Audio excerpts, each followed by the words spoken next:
Dapat ito malaman mo kung anong kinabibwisit ng mga lalaki sa mga girlfriend nila. Ano? Una, ayaw na ayaw ng mga lalaki na binabago sila. Di ba? Paano? Binabago. Kunyari, yung boyfriend mo, bago mo pa siya nakilala, mahilig na siyang magdota. Nung nanliligaw siya sa'yo, lagi pa rin siyang nagdodota. Pero nung sinagot mo, nagdodota pa rin siya. Tapos nung lumawig ng relasyon mo, gusto mo huminto na siyang magdota. Nagagalit ang mga lalaki sa ganyan. Yung binabago mo yung nakasanayan nila. Ayaw mo pala ng nagdodota, bakit sumota ka ng lalaking mahilig magdota? Di sana, huwag kang sumota ng mahilig magdota kung ayaw mo ng lalaking nagdodota. Ang gustuhin mo, ang syutain. Ang amen. Di ba? May mga Tama, di ba? nag-amen. Huwag mong ayaw ng lalaki nang binabago sila. Kunyari, yung lalaki, mahilig mag-basketball. Tapos yung naging shota ka, ayaw mo ng pag-basketball yung kasama ng mga barkada nila. Nagagalit yan. Ayaw nila.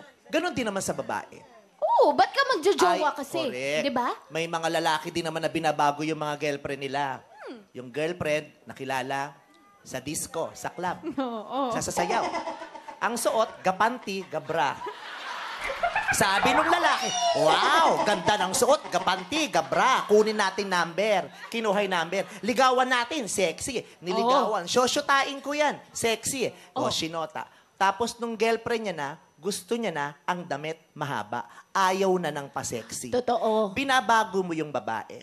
Dapat So, yun ang- ayaw mo pala ng nagdadamit ng maigsi.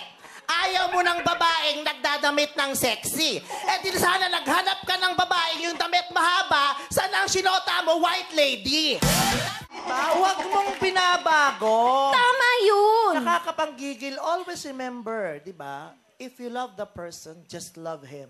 Do not change him.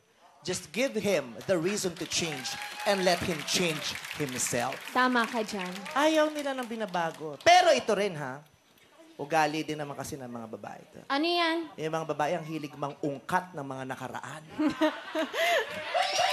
Talaga ba? Oo, di ba? O, nakarelate ka. Ang mga babae mahilig mag-ungkat ng nakaraan. Tapos sa mga babae pa, ang hilig magpakwento sa boyfriend nila, di ba? Kwento mo naman sa akin yung ex mo.